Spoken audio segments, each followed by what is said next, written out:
The afternoon sun filtered through the dusty windows of Miller's Roadhouse, casting long shadows across the worn wooden floor. Sarah Chen moved between tables with practiced grace. Her white shirt crisp despite the heat, her dark hair pulled back in a neat ponytail.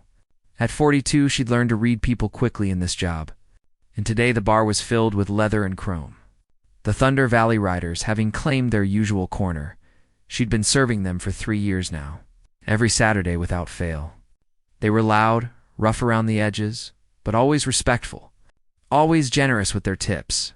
Sarah had learned not to judge books by their covers, especially ones bound in motorcycle leather.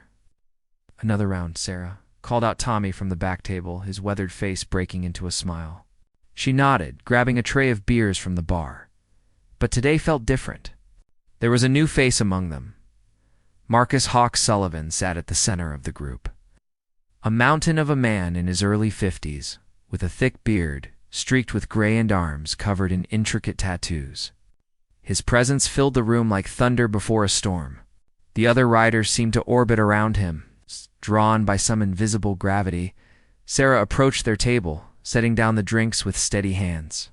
She'd seen men like Hawk before, men who wore their pain like armor. His eyes held stories she couldn't read, dark waters running deep. "You're new here," she said simply. Meeting his gaze without flinching, Hawk studied her for a moment. Something flickering behind those hard eyes. "Just passing through." She turned to leave, her shirt caught on the rough edge of the table. Before she could react, Hawk reached out, his massive hand closing around the fabric. There was a sharp sound of tearing cloth. The bar went silent. Sarah felt the cool air against her chest as her shirt ripped open. But she didn't move, didn't cover herself in panic. Instead, she stood perfectly still, watching Hawk's face transform. His eyes had locked onto her chest, onto the tattoo that lay over her heart. An eagle in flight, its wings spread wide, rendered in black ink that had faded slightly with time. Beneath it, dates that told a story, names that whispered of loss. Hawk's hand dropped away as if burned. His face drained of color.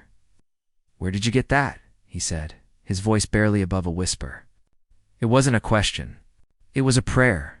The entire bar watched as this giant of a man seemed to shrink before their eyes. His hands, scarred and strong, began to tremble.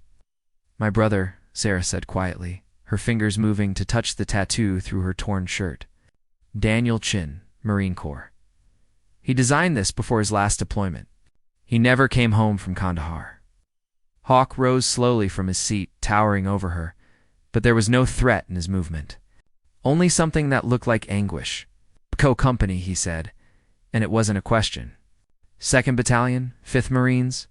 Sarah's breath caught. "You knew him? Held him?" Hawk said, and his voice cracked like old leather, finally giving way. "I held your brother when he died, Sarah. I was his sergeant. He talked about you in those final moments. About his little sister back home, who was stronger than any Marine he'd ever met." The bar had become a church, silent and reverent. The other riders stood now, understanding dawning on their faces. Tommy moved to the door, quietly turning the sign to closed. "He made me promise," Hawk continued, tears now streaming freely down his weathered face, disappearing into his beard. "Made me promise to find you someday, to tell you he wasn't scared, that he died thinking of you. But I couldn't. I came home, and I couldn't face the families. Couldn't face the promises I'd made to dying boys." Sarah's hand reached out, touching the eagle tattoo on Hawk's own arm, identical to hers. "You have the same one?" "Every man in our unit got one," Hawk said. "We called ourselves the Eagle Squadron. Daniel designed it. He had such talent, such light in him, and I watched that light go out, and I've been running from it ever since." He sank back into his chair, this massive man suddenly looking every one of his 53 years. "I've been riding for 13 years, trying to outrun the ghosts, and here I am, in some roadhouse in the middle of nowhere, and I rip your shirt, and there he is, looking back at me." Sarah pulled over a chair, sitting across from him. Around them, the other riders had formed a protective circle. Understanding this moment was sacred. "He saved 4 men that day," Hawk said, his voice steadier now. "Jumped on a grenade meant for a vehicle full of civilians. He didn't hesitate. And with his last breath, he asked me to tell you he was sorry he'd miss your wedding, that he'd wanted to walk you down the aisle. Tara's own tears came then. For the wedding that never happened, for the brother she'd lost, for this broken man who'd carried her brother's last words for over a decade. There was no wedding, she said softly. My fiancé couldn't handle my grief. I've been alone since then, just working, just existing. But Daniel wouldn't want that. Not for either of us.